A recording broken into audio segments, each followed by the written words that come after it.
ဘလို့ဧည့်သည်မျိုးလဲခင်ဗျားဘလို့ဧည့်သည်မျိုးလဲကိုယ့်အောင်စဉ်းစားကျွန်တော်လည်းမကယ်နိုင်ဘူးဘယ်သူမှမကယ်နိုင်ဘူးနော်ဘယ်သူမှမကယ်နိုင်ဘူးဘယ်သူမှမကယ်နိုင်ဘူးခင်ဗျားအမေလည်းမကယ်နိုင်ဘူးအဖေလည်းမကယ်နိုင်ဘူးခင်ဗျားသေတဲ့အချိန်မှာအဲ့ရမယ်ဗီဇာဒီဗီဇာတော့မလိုချင်ဘူးဒီထက်ကောင်းတဲ့နိုင်ငံဗီဇာလေးရမလားဒီထက်ကောင်းတဲ့ဂျိုဗီဇာလေးရမလားဒီထက်ကောင်းတဲ့ဘုံဌာနဗီဇာလေးရမလားဒီထက်ကောင်းတဲ့ဘဝဗီဇာလေးများရမလားခင်ဗျားကိုဘယ်သူမှလာပြီးလက်ထိုးပေးလို့မရသလိုဘယ်သူမှလာကယ်လို့မရအဲ့ဒါဆိုခင်ဗျားမှာ chance ရှိတယ်အခုဒီဘဝဒီကဘာပေါ်မှာကျွန်တော်တို့ဒီကဘာမြေကြီးပေါ်မှာကျွန်တော်ဧည့်သည်ဖြစ်နေတော့အချိန်မှာဧည့်သည်ကောင်းဖြစ်အောင်ကျွန်တော်တို့နေခွင့်ရှိတယ်ဗီဇာကောင်းရအောင်ကျွန်တော်တို့စူးစမ်းခွင့်ရှိတယ်အဲ့ဒီ chance ကခင်ဗျားရှိမှာပဲရှိတာကျွန်တော်ဘာလုပ်ပေးလို့မရဘယ်သူမှဘာမှလုပ်ပေးလို့မရအဖေကယ်လို့မရအမေကယ်လို့မရ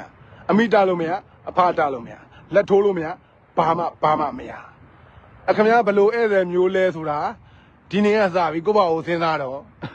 ဘာလာလောက်တာလဲဆိုတာကိုယ့်ဘာကိုစဉ်းစားတော့ဂျိုသားတွေကတော့သိတယ်ဂျိုသားတွေကတော့ဂျိုသားကတက်ဂျိုသားကသူကတာဝန်နဲ့လာတယ်တာဝန်ပြီးပြန်ရမယ်ဂျိုသား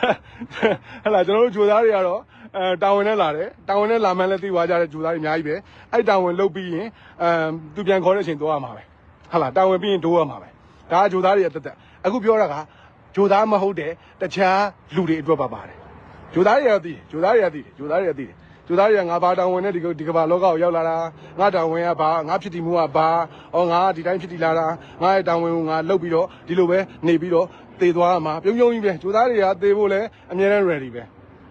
ကျူသားတွေကသေဖို့ဘယ်တော့မှမတွန့်ဆုတ်ဘူးသေဖို့အများနဲ့နှလုံးသွင်းထားတဲ့အပြင်သေဖို့အများနဲ့အသင့်သင့်ပဲဒါကျူသားတွေအခုပြောနေတာကျူသားတွေကိုပြောတာမဟုတ်ဘူးအခုပြောတာကတာမန်လူတွေကိုပြောနေတာအဲ့ဒါတာမန်လူတွေကိုကျွန်တော်ပြောချင်တာကခင်ဗျားတို့ဘလို့ဧည့်သည်မျိုးလဲအဲ့ဒါခင်ဗျားတို့တေဆုံးချိန်မှာဆက်လက်ထွက်ခါမယ်နောက်ဘဝခရီးတွေအတွက်ဗီဇာပဲအဲ့ဒီဗီ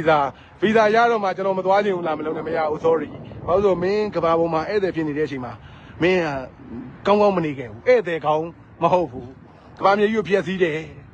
တဘာပေါင်းကြီးကိုဖျက်ဆီးတယ်တိရစ္ဆာန်တွေကိုမချစ်ဘူးလူချင်းမချစ်ဘူးကိုယ့်ဘာကိုဆုံးဖြတ်ကိုယ့်ဘာကိုဆုံးဖြတ်ကိုယ့်ဘာကိုကယ်မှာကိုယ့်ဘာကိုပဲကယ်လို့ရမှာဘယ်သူမှလာကယ်လို့မရဘူးဘယ်သူမှလာကယ်လို့မရဘူးစိတ်ချဘယ်သူမှလာကယ်လို့မရဘူးဘယ်အစိုးရမှကယ်မပေးဘူး